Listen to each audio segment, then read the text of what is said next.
se retrouve pour un épisode fort en sonorité Petrolheads avec la déjà légendaire BMW M3 E92, le dernier V8 Atmo produit par BMW. Et c'est une voiture que tout Petrolhead adore parce qu'elle nous rappelle une époque assez folle, l'époque des gros moteurs, l'époque de l'Atmo, cette belle époque où il y avait un V8 sur la M3, un V10 sur la M5 et M6 que je vous ai testé d'ailleurs. Même si je suis très content de vous faire cette vidéo sur la E92, c'est aussi une vidéo assez triste parce qu'elle quitte la team. C'est une voiture qui est très présente sur les aventures en général, et là mon ami Hatchman qui s'en sépare malheureusement, et c'est pour ça qu'on va essayer de faire une petite vidéo hommage et surtout vous parler de l'expérience d'avoir une M3 E92, vous transmettre le kiff que c'est de la conduire. C'est la première fois que je vais la conduire aussi d'ailleurs, et vous expliquer pourquoi elle mérite ce terme de légendaire.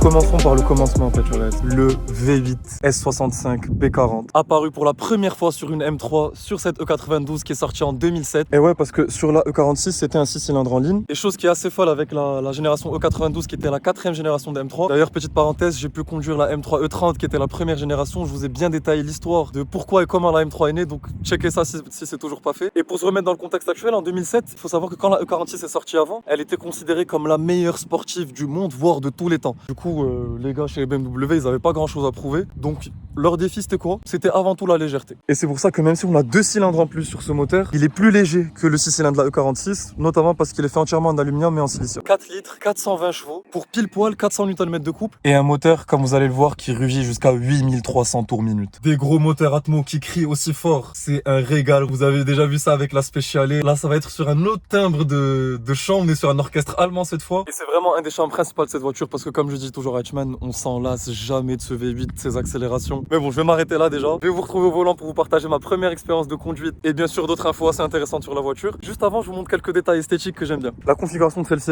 est assez sobre, mais ce qui saute aux yeux en premier sur la E92, c'est cet énorme bosselage sur le capot avec les 2 prises d'air ici, qui étaient déjà sur la E46, qui étaient là pour améliorer le refroidissement d'huile et qui ont perduré jusqu'à la E92. Moi j'aime bien parce qu'il est vraiment très prononcé, ça annonce bien la couleur sur ce qui se cache en dessous. Et regardez cet angle 3/4 avant, tellement badass cette voiture. C'est vrai que les jantes BBS qu'a rajouté Hatchman, ils jouent beaucoup. Elles sont vraiment magnifiques, c'est des vraies jantes BBS. Et à l'époque, c'était agressif de manière très très simple. Gros moteur.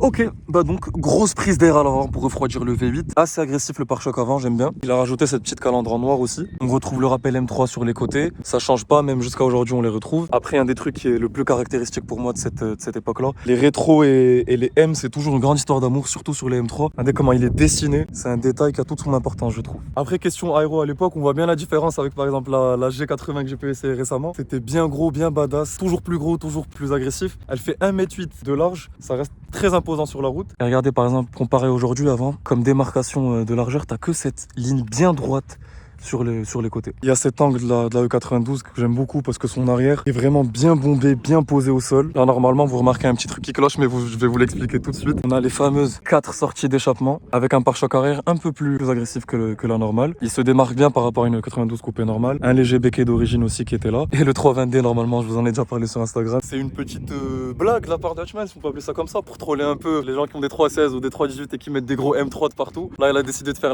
l'inverse un peu pour rire de ça. Après celle-ci, 2007, il y a eu 2 phases. Elle a les phares de la phase 2 qui est sortie en 2010 jusqu'à 2013 si je me trompe pas. Après, le détail esthétique à garder en tête, c'est le toit en carbone qui était pour la première fois commun sur une voiture. La première fois que BMW a mis un toit en carbone, c'était sur la E46 CSL, donc une voiture assez limitée. Et comme je vous ai dit, l'enjeu de cette E92, c'était la perte de poids. Et c'est passé par notamment le toit en carbone qui permet de perdre quelques kilos sur la balance. Pour passer à l'intérieur, il y a du carbone de partout, sur toute la console centrale. Le volant M, assez simple, 3 branches avec ce fameux contour minute qui va jusqu'à 8300. Il a aussi rajouté un short shifter Hatchman. Et là, on a les 3 boutons dont vous avez parlé la dernière fois, avec ce bouton M là. Par contre, le bouton power sur la 92, c'est pas comme sur la M5 V10 de l'époque, il sert pas à passer d'une certaine puissance à une autre. La M5 c'était de 400 à 500 chevaux si je me trompe pas. Là, c'est plus pour la vivacité de l'accélération. Pour rentrer dans les détails mécaniques, quand le power n'est pas ouvert, t'as que 3 papillons sur 8 qui s'ouvrent. Et quand tu appuies sur le bouton power, c'est les 8 papillons du moteur qui s'ouvrent. Après, il y a aussi le bouton EDC qui est le Electronic Damper Control, qui te permet de paramétrer ta configuration de suspension. Parce que de l'expérience que j'en ai, elle est assez ferme. Il y a une barre anti-roulis aussi, donc on va voir ça à la conduite tout de suite. Il y a aussi le bouton M qui te permet de sauvegarder les paramètres de conduite que tu veux, question fermeté de la direction, les suspensions, la cartographie de moteur aussi. Et bon, on va se refaire un petit start-up revs avant de prendre le volant, il n'y en a jamais assez.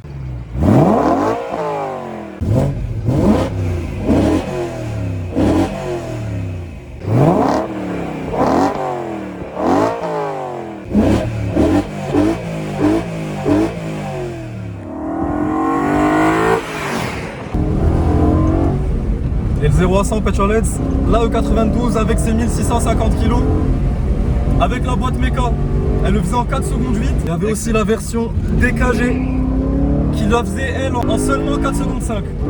Bon, aujourd'hui c'est des chiffres qui peuvent paraître pas très impressionnants, mais ce que j'ai envie de vous transmettre avec cette voiture, c'est vraiment ça, le plaisir d'avoir un V8 Atmo. Qui fasse ça? Qui pense? Putain, les à-coups au passage. On va essayer de downshift. Ok. C'est assez impressionnant, le poids de la voiture, on le sent beaucoup. Même si je vous ai dit que l'objectif des ingénieurs BM c'était de gagner en légèreté par rapport à la version précédente, on reste sur une grosse berline de 1600 kg, donc faut faire attention.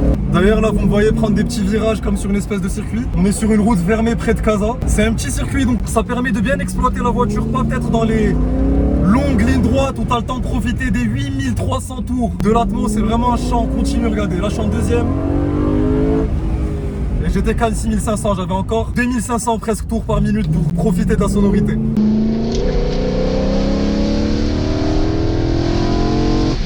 On est en mode suspension ferme.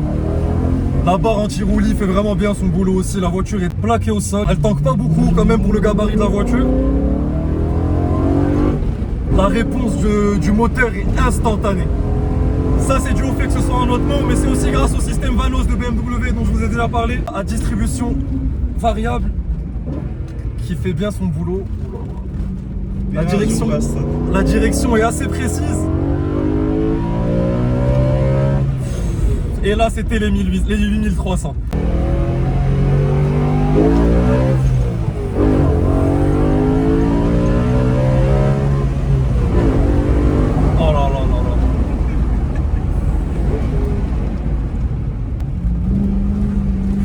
Elle glisse, mais c'est tellement prédictible.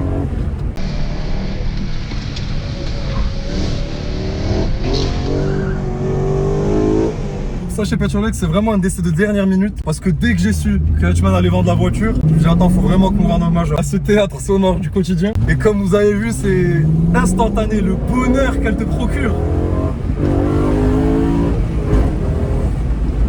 Après, question freinage, c'est vrai que je suis pas énormément en confiance. Mais pour parler performance, BMW avait sorti une version limitée de la M3 E92.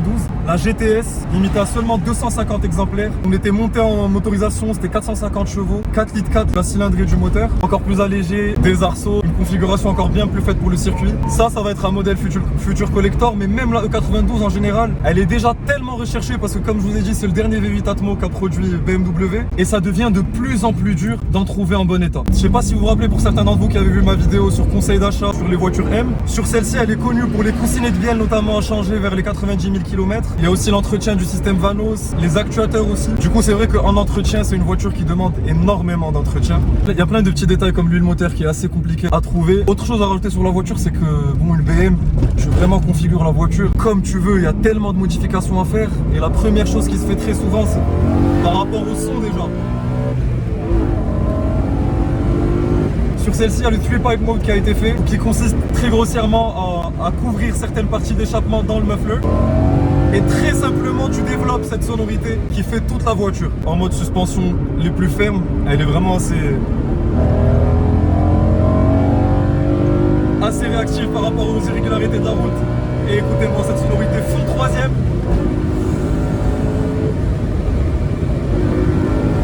Tellement long les passages.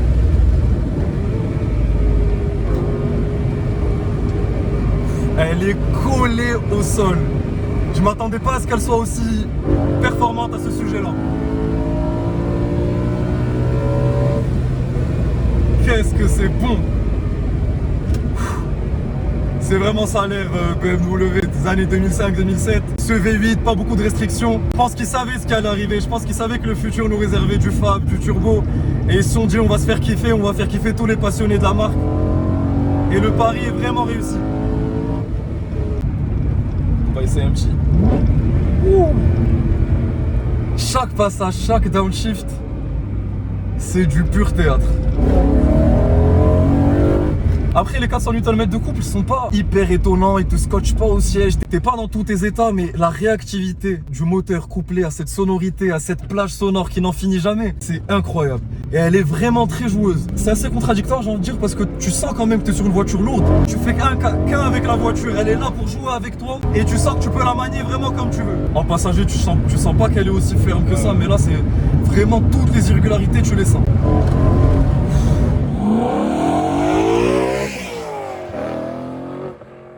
Pour conclure du coup Petrolheads sur cette M3 92, déjà je m'attendais pas à une expérience de conduite aussi émotive. Grosse surprise, énorme kiff. Ce que j'en retiendrai, à part je pense vous l'avez compris, la sonorité du V8 qui est juste un pur régal à chaque coup de gaz. Il y a vraiment un lien qui s'installe entre le conducteur et la voiture parce que ce que tu décides d'en faire, elle te suit. C'est vrai qu'elle est assez lourde mais elle a un comportement tellement joueur qui est prédictible. Tu prends vite tes marques au volant. Et autre point que je retiendrai, c'est la fermeté des suspensions et la précision de la direction en virage. C'est vraiment une voiture qui est collée au sol, elle est pas juste là pour glisser, être trop lourde et aller vite en ligne droite. Les 400 Nm de couple sont pas si impressionnants que ça face aux 1650 kg de la voiture. Quand tu ajoutes cet Opera allemand qui est là à crier à chaque seconde jusqu'à 8300 tours minute, ça rend vraiment l'expérience de conduite extrêmement agréable et surtout hyper émotive. Moi j'avais le sourire pendant toute la conduite et même après j'en croyais pas mes oreilles. Le côté assez joueur, le côté assez drift qu'on connaît bien au M qui est aussi dû, j'ai oublié de vous le dire, au différentiel à glissement limité M. Mais maintenant si vous en voulez une, faut vraiment vous dépêcher parce que c'est de plus en plus rare d'en trouver une en bon état.